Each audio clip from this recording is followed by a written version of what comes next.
Uh, Let me get to the topic. I'll be basically discussing a few clinical scenarios regarding suspicious optic nerve hits and glaucoma. It's a relatively basic topic. I'll try to go as slow as possible.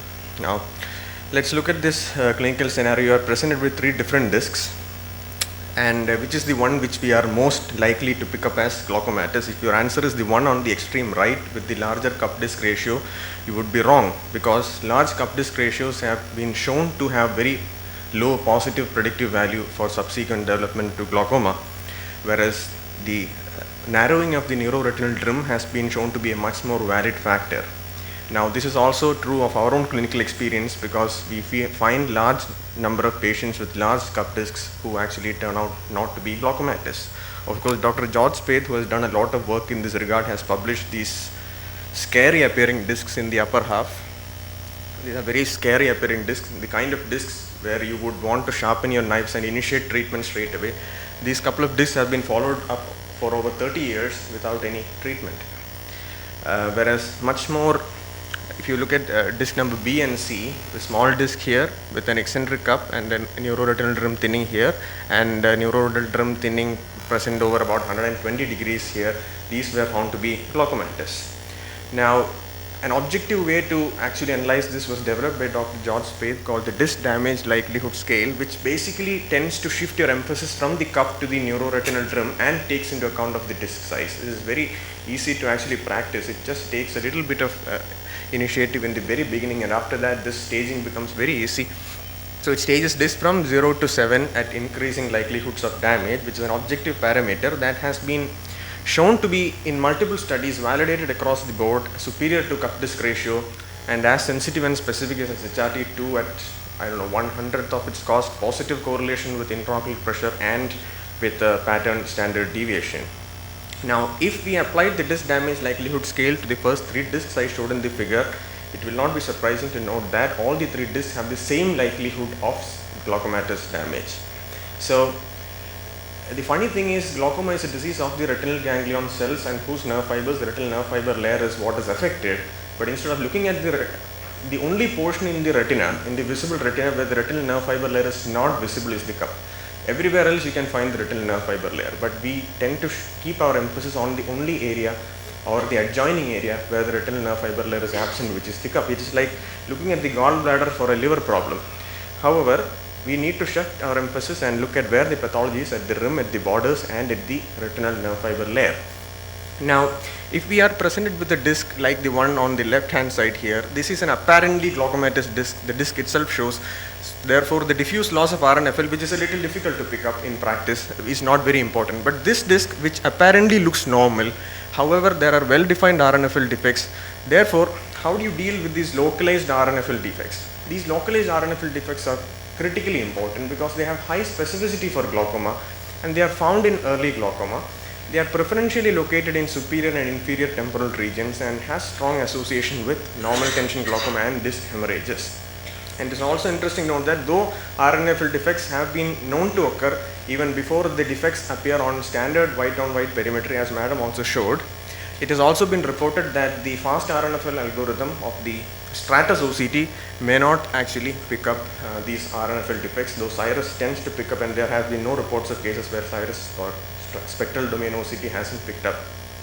So, what is the deal with suspicious optic discs, suspicious optic nerve hits, and disc hemorrhages? What do you basically do when you see disc hemorrhages? So, if you follow this patient, you will find that slide B you have a disc hemorrhage here, slide A is fine, and in figure C the disc hemorrhage has actually increased, and by March, in another month, the disc hemorrhage has decreased, and during the same time the visual fields have actually worsened. So disc hemorrhage is very strongly associated with progression. When you see disc hemorrhage in a suspicious optic nerve hit, you can pretty much assume that you are probably going to have a defect very soon, or if you are already having a patient on treatment, you should be prepared to step up treatment.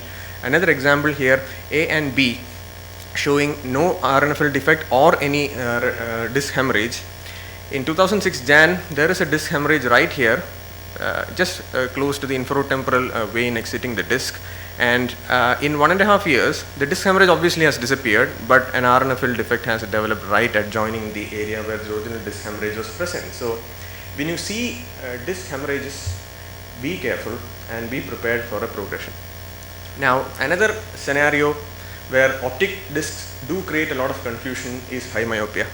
So if you are presented with such myopic discs, and in the right eye especially, you find that the cup is enlarged, the neuroretinal rim is thinned out, there is huge temporal crescents and peripapillary atrophies here. If you jump into visual fields and find a defect like this on the right eye, if we were to jump into treatment at this stage, you would be wrong, because 5 years later, without treatment, nothing has changed. Because these defects can be because of myopia, they may not be because of glaucoma. The confusion is further augmented by the fact that myopes have been shown to have increased risk of glaucoma in a lot of named studies across different populations and countries. The only landmark study that actually did not show any association was the ocular hypertension treatment trial, though a couple of studies otherwise have shown that up to around 8 diopters myopia may not have any association with glaucoma. The conundrum, the myopia glaucoma confusion, this is partly because of the fact that myopic discs are quite difficult to actually examine. They generally tend to be tilted. It is very difficult sometimes to delineate the borders of the disc. They tend to have large discs, large cups, and sometimes shallow cups, which can be very difficult to assess. And partly because of the fact that myopes themselves, because of myopia itself, tend to have thin RNFL and RNFL defects. Therefore, you will see these RNFL defects on red-free photography. You can see these RNFL defects if you do a standard white-on-white perimetry, and you will see these RNFL defects even if you are using the latest softwares, even if you are using SD-OCT, and even if you are using the macular GCC program. Even the GCC thickness is reduced in myopes, though they have been trying to come up with newer softwares like GCC OR ratios, which may not be affected in myopes. So another clinical scenario here, the suspicious optic nerve head is obviously the left eye. The right eye is apparently normal. Here there is an enlarged cup disc ratio here. The neuroretinal rim is thin all around, but the pallor is quite a prominent sign here, and you're not surprised when you see that the vision in that patient is extremely subnormal. If you look at the fields alone, certainly this could very well mimic glaucoma, but because you don't, even with that level of glaucoma, you don't expect the patient's vision to fall down to 3/60, and you don't expect that degree of pallor, so you are well justified in ordering for an optic nerve, a neuroimaging, and then you will find an optic nerve meningioma. So any compressive lesion along the root of the optic nerve can actually present with a little enlarged cup. Pallor might be a more prominent sign. In such circumstances, neuroimaging is warranted. Now, another clinical scenario where a 45-year-old woman who is asymptomatic, normal intraocular pressures, normal visual acuity, you find that it's sometimes more difficult to find this on a two-dimensional photograph. The neuroretinal rim is very thin and superiorly in both the eyes. This is the classical picture of what is known as a topless disc. There is no topless disc or a superior segment optic nerve hypoplasia, kind of optic nerve hypoplasia. The point is, if we, because of the superior neuroretinal rim thinning in both these eyes, and you label this as suspicious optic nerve head and go ahead and do a visual fields, and you will then find inferior arcuate defects like this.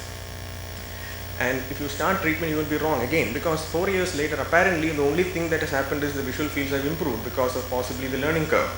So there are a lot of such congenital optic disc conditions that can actually mimic glaucoma. Obviously, these conditions are sometimes very easy to diagnose, because like the optic disc coloboma here, which is classically present inferiorly, or the morning glory anomaly, though they have different embryonic reasons why they occur. But these are usually things that we need to be aware of. Just because of this appearance and then doing a visual field, you will find a defect.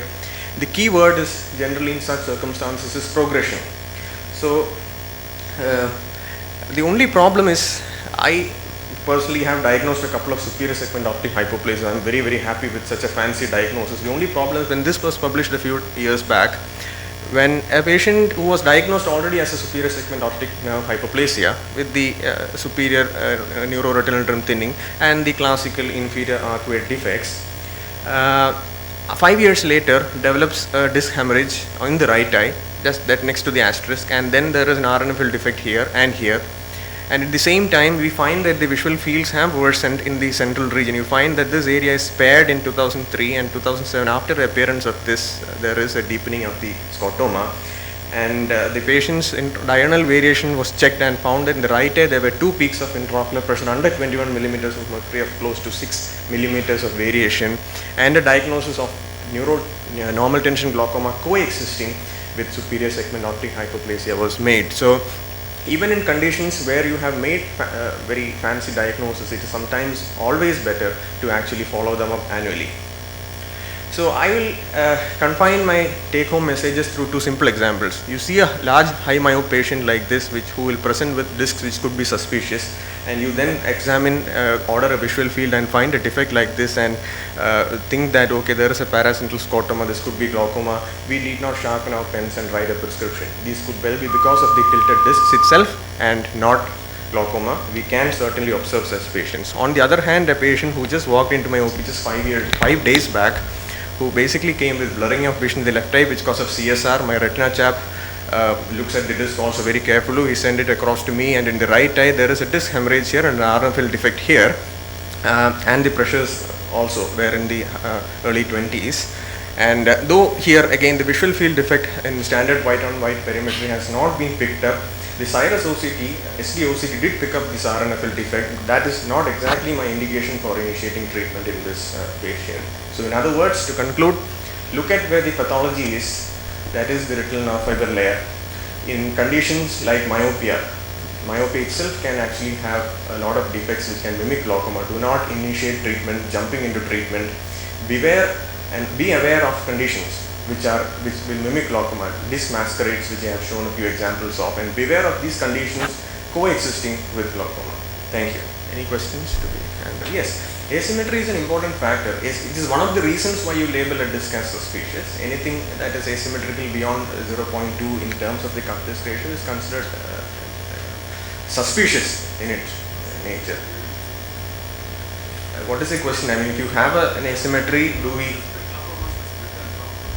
Yeah. To label as a glaucoma suspicious, asymmetry is a well-known criterion, yes. But the whole point of labeling a disc as suspicious, by using an objective parameter like the disc damage likelihood scale, the important thing is it just tends to take our emphasis away from the disc itself, from the cup itself, and rather on the rim. And because it takes into account the disc size, these are actually very easy to calculate. The disc size is not very difficult to calculate. If you are using a Volt 90D lens, which as I do, the measurement which you get on the slit lamp multiplied by 1.33, you have the optic disc size. And if you are using the disc damage likelihood scale of Dr. George Spaeth, anything greater than 2 would be a large disc and less than 1 would be a small disc. And these are actually very easy to calculate. By using an objective parameter, you will change your instinct sometimes is to pick up a disc as suspicious because it's very large, and multiple studies have actually shown its positive predictive value to be actually very low. Now, people like Dr. George Spaeth argues that the disc should be actually the basis for treatment. They have tried in publications to actually show that even if you looked at the landmark clinical trials like the AGIS or the OHTS, if you were individually looking at factors, for example, it's now well known that CCT, a thin central corneal thickness, is considered to be at high risk of glaucoma or glaucoma progression.